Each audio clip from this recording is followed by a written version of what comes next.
दशहरे के उपलक्ष्य में हम और आप आज जानेंगे, सीखेंगे, बात करेंगे सिर्फ दशहरे के बारे में नहीं, लेकिन वो बातें जो शायद आपने अभी तक ना कभी पढ़ी होंगी, ना सुनी होंगी, ना सोची होंगी।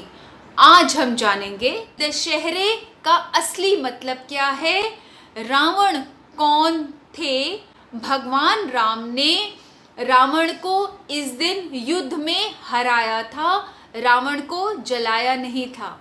दशहरे का शुभ मुहूर्त या फिर दशहरे का विजयदशमी का दिन बिना मुहूर्त का मुहूर्त है, जिसमें हम सारे दिन में कभी भी कोई नया शुभ कर्म कर सकते हैं। दशहरे की सांझ संध्या का समय बहुत ही महत्वपूर्ण है और इस दिन शाम के टाइम हमें हरि भजन में बिताने से क्या क्या फायदे होते हैं। दशहरा यानी विजयदशमी, हम और आप सभी इस शब्द का, इस त्योहार का मतलब जानते हैं, किंतु क्या हम अपनी नेक्स्ट जनरेशन को, अपनी अगली पीढ़ी को इसका सही मतलब समझा रहे हैं?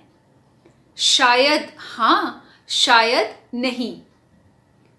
आपने अपने बच्चों को, अपने पोतों पोतियों को, अपने दोते दोतियों को या किसी और भाई भतीजे को उसके पूछने पर या अन्यथा क्या बताया कि दशहरा जब रावण को भगवान राम ने मारा था उस दिन को दशहरा मनाते हैं और शाम के टाइम मीठा खाते हैं, उत्सव मनाते हैं और रावण का पुतला जलाते हैं। बस यही ना?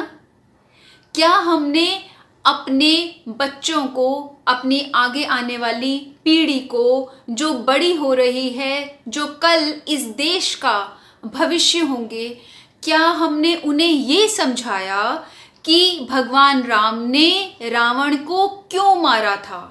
रावण कौन था? भगवान राम कौन थे?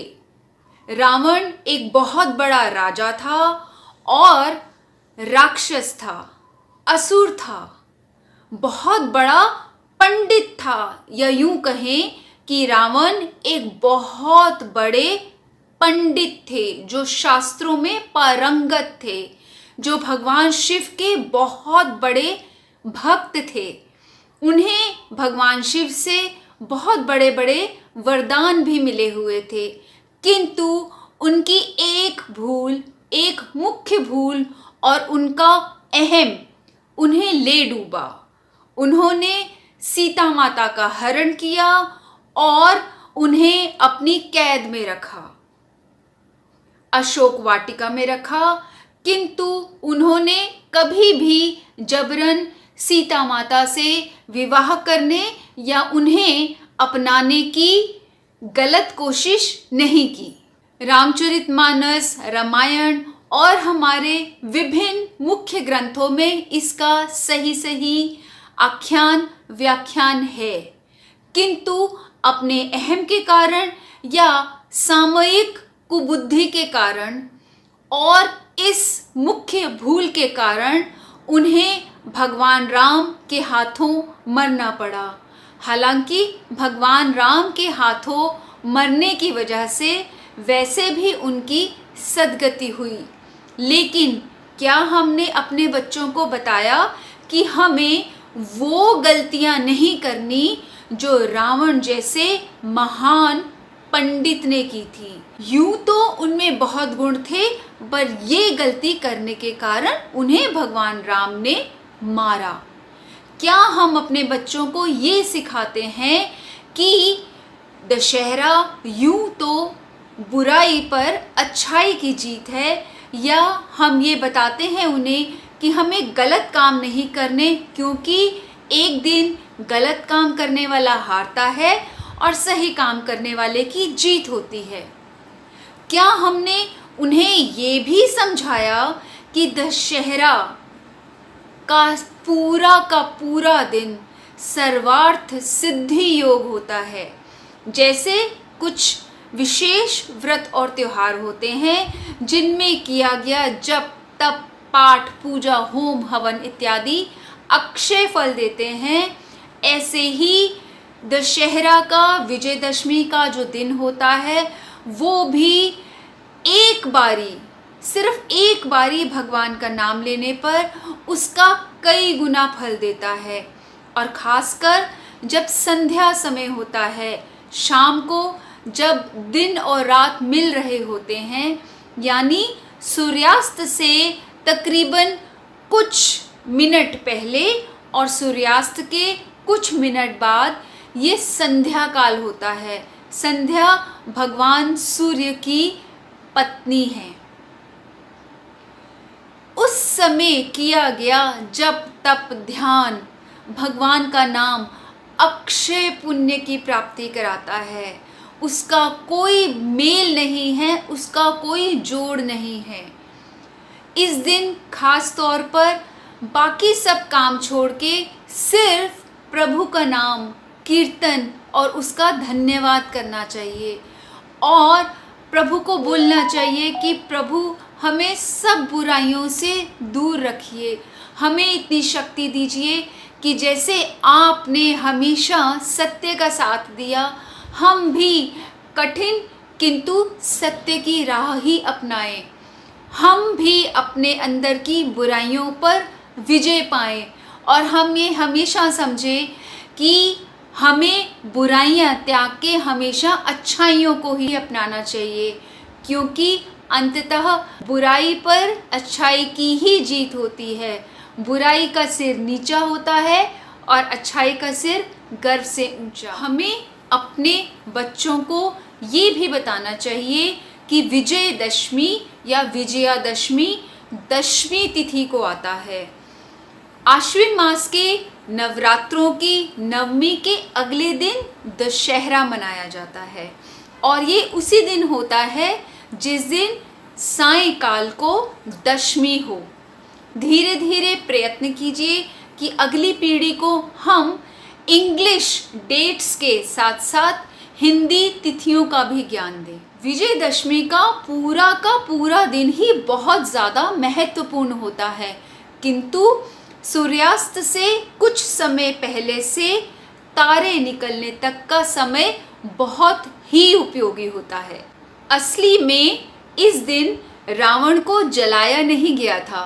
भगवान राम और रावण के बीच जो युद्ध हो रहा था, उस युद्ध में राम जी ने रावण के ऊपर विजय प्राप्त की थी। और अपने बच्चों को यह भी समझाइए कि जैसे दशहरे पर बुराई के ऊपर अच्छाई की जीत हुई थी, वैसे ही हमें कोशिश करनी चाहिए कि हमारे अंदर जो भी राग द्वेष हैं, जो भी काम क्रोध लोभ मोह मद अहंकार वितृष्णा तृष्णा लालच भय शोक चिंता है और खासकर अशांति है, उनसे हमें स्वयं ही लड़ना है, कभी समझाना है, कभी समझना है और उन पर हमें और उन बच्चों को जीत हासिल करनी है, ताकि उनका जीवन सुदृढ़ बने, सशक्त बने और वो डिप्रेशन जैसी बीमारियों में आगे चलकर ना फंसें। आप बीज बोइए, उनकी नींव तैयार कीजिए ताकि वो तन मन से सशक्त बने और अपने अंदर की बुराइयों पर खुद ही विजय पाएं।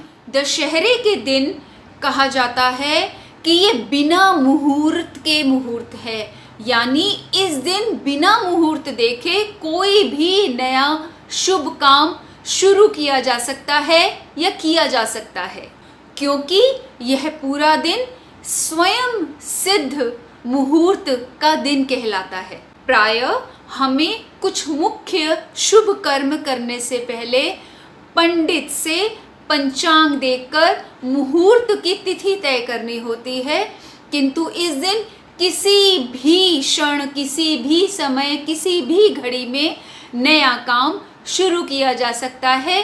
किसी भी पंडित को मुहूर्त पूछने की ज़रूरत नहीं है। हमारा यह नैतिक कर्तव्य है कि हम भारतीय संस्कृति की इस उच्चतम धरोहर को अगली पीढ़ी तक पहुंचाएं। इसलिए दशहरे की संध्या को, साय को भगवान के आगे दीपक जला के शुद्ध तन और मन से भगवान को प्रीति पूर्वक भजें और उनका नाम लें, उनका धन्यवाद दें और स्वयं ही अपनी बुराइयों पर विजय पाएं। ऐसा करने से न केवल इस लोक की कामनाओं की पूर्ति होती है, वरन पारलौकिक और भविष्य में या अगले जन्मों के कर्मों के बंधन में भी सुधार लाया जा सकता है। ध्यान रहे, ये सब निहित कर्म हमारी प्रारब्ध बदलने में सहायक होते हैं। जैसे रसरी आवत जात से सिल पर पड़त निशान, ऐसे ही आप थोड़े थोड़े छोटे छोटे शुभ कर्म अगर करते रहेंगे तो निश्चय ही एक दिन ऐसा आएगा जब आप अपनी मेहनत से, अपने पुण्य कर्म के फल से अपना भाग्य बदल पाएंगे। जितना आपको इस जीवन में मिला है, कम से कम उतना या उससे कुछ बेहतर ही अगले जन्म में प्राप्त करने की कोशिश कीजिए। तो आइए इस दशहरे को हम अपने मन की बुराइयों को समझें, जानें और उन पर स्वयं से लड़कर विजय पाने की कोशिश करें। यही सच मायने में विजयदशमी या दशहरा होगा। तो आइए हम अपनी सही समझ अपनी आने वाली पीढ़ी और अपनी आगे वाली पीढ़ी के साथ साझा करें, ताकि हम अपनी नैतिक जिम्मेवारी तो निभाएं, साथ ही साथ धर्म का सही प्रचार प्रसारण भी करें अगली पीढ़ी को। इसके अलावा आपसे मुझे यह भी बात करनी थी कि आप लोग, बहुत लोग मेरे वीडियोस देख रहे हैं और पसंद भी कर रहे हैं। मुझे दिखता है कि बहुत हज़ारों की संख्या में यूनिक व्यूअर्स हैं जो कि बार बार मेरे वीडियोस को देख रहे हैं, लेकिन फिर भी सब्सक्राइबर्स की संख्या कम है। इसका मतलब है कि नए नए लोग मेरे वीडियोस के, मेरे चैनल के साथ जुड़ रहे हैं और वो बार बार नए वीडियोस देख रहे हैं, किंतु वो सब्सक्राइब करना भूल जाते हैं।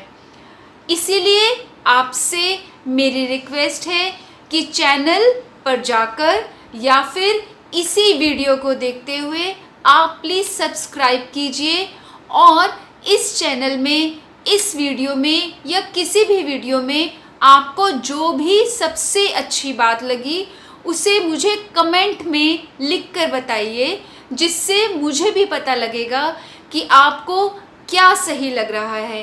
क्योंकि मैं तो अपने दुर्लभ मनुष्य जन्म को सफल बनाने का प्रयास कर ही रही हूँ, अपने ज्ञान को आपके साथ साझा कर ही रही हूँ।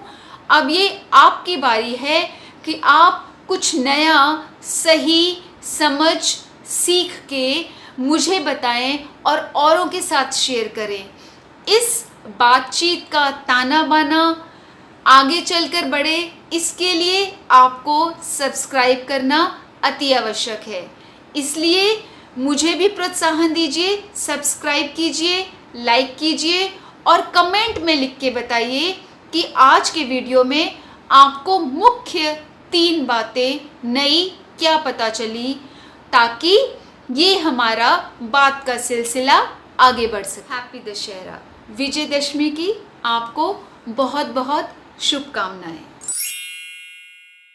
तो आज के वीडियो में हमने जाना कि दशहरे का असली मतलब क्या है, रावण कौन थे। भगवान राम ने रावण को इस दिन युद्ध में हराया था, रावण को जलाया नहीं था। विजयदशमी का दिन बिना मुहूर्त का मुहूर्त है। विजयदशमी का एक मतलब ये भी है कि हमें अपने अंदर की बुराइयों को लड़कर स्वयं से लड़कर हराना है और अपने अंदर की अच्छाइयों को जिताना है। दशहरे की सांझ संध्या का समय बहुत ही महत्वपूर्ण है। इस दिन शाम के टाइम हमें हरि भजन में बिताने से क्या क्या फ़ायदे होते हैं। हमने ये भी जाना कि आपका इस चैनल को सब्सक्राइब करना आपके और मेरे लिए कितना महत्वपूर्ण है।